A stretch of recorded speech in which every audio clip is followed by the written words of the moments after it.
From the tombs of ancient pharaohs to the medals around Olympians' necks, we humans have long been mesmerized by gold.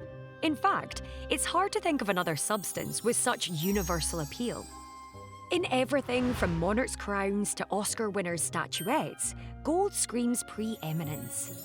It's all over our culture, from golden tickets to gold discs, from golden handcuffs to comedy gold. Originally formed from the debris of stars, gold's physical properties are extraordinary.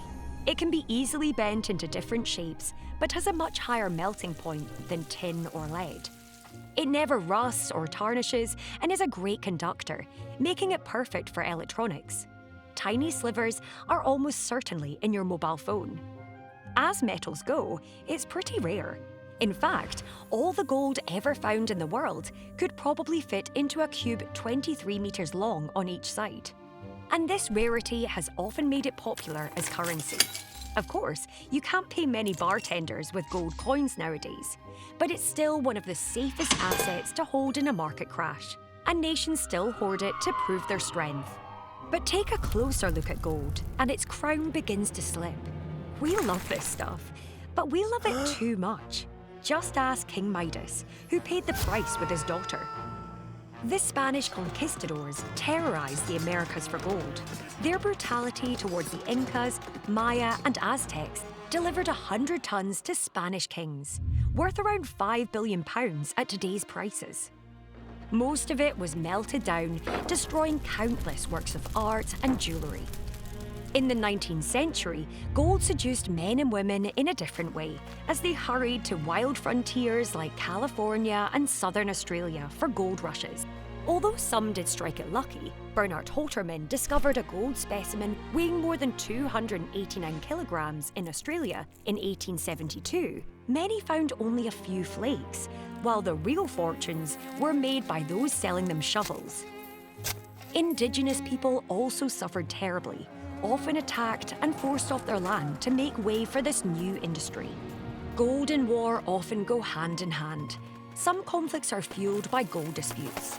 South Africa's brutal Boer War of 1899 to 1902 being one example.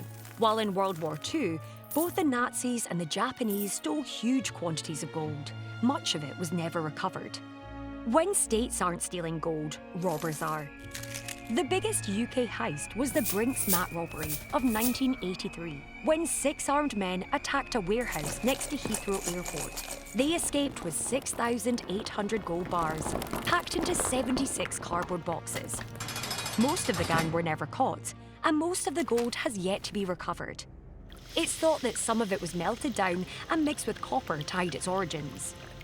As well as being stolen and smuggled, gold is continually plundered from the earth. Gold mining is notoriously energy intensive, producing as much carbon each year as the emissions from about 28 million cars.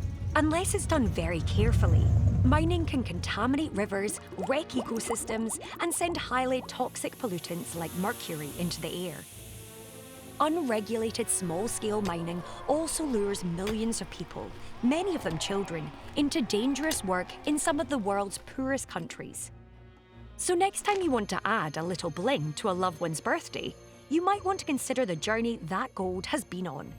Humanity's obsession with this dazzling metal has driven us to violence, exploitation, and destruction. Perhaps if we appreciated gold's dark side, we might use it more wisely.